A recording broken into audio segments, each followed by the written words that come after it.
চোখ বন্ধ করুন আর কল্পনা করুন আপনি এমন এক শহরে আছেন যেখানে আকাশ ছোঁয়া ভবন, ঝলমলে আলো আর জীবন যেন ছুটছে গতির সাথে। কিন্তু ঠিক একই শহরের গলির এক কোণে কেউ বেঁচে আছে মাত্র কয়েক বর্গফুটের একটি ঘরে, যেখানে শ্বাস নেওয়াও যেন দুষ্কর। এই বাস্তবতা কোনো গল্প নয়, এটি হংকংয়ের কফিন হাউসের নির্মম সত্য।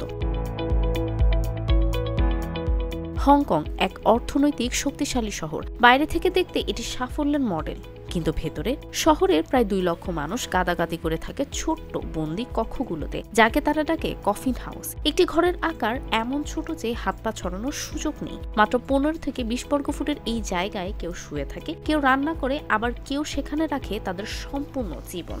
প্রতিদিনের সূর্যের আলো দেখার সুযোগ নেই, বায়ু চলাচল নেই, ভেতরে শুধু চারপাশে গাদাগাদি করে রাখা কাপড়, হাঁসফাঁস করা গরম ও নীরবতার অর্থনাদ। যারা সেখানে থাকে তাদের জন্য এটি শুধু একটি ঘর নয়, এটি তাদের জীবনের সীমাবদ্ধতা।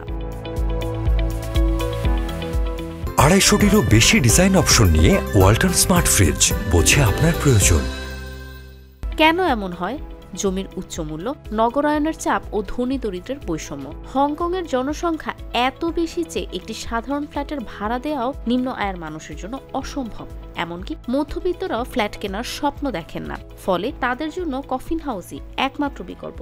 এই বাস্তবতা কি শুধু হংকংয়ের, নাকি এটি আমাদের জন্য একটি শিক্ষা? বাংলাদেশেও আমরা উন্নয়নের স্বপ্ন দেখি, কিন্তু প্রকৃত উন্নয়ন কি?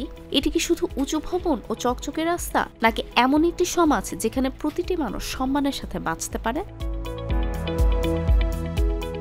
হংকংয়ের কফিন হাউসের এই গল্প কেবল তাদের নয়, এটি আমাদের সবার গল্প। এটি আমাদের মনে করিয়ে দেয় যে সত্যিকারের উন্নয়ন তখনই হয় যখন সমাজের প্রতিটি মানুষ নিজের জীবনের জন্য মর্যাদা পায়। ভাবতে হবে এমন এক পৃথিবী যেখানে কোনো মানুষকে আর কখনো কফিন হাউসের মতো বন্দি ঘরে দিন কাটাতে হবে না।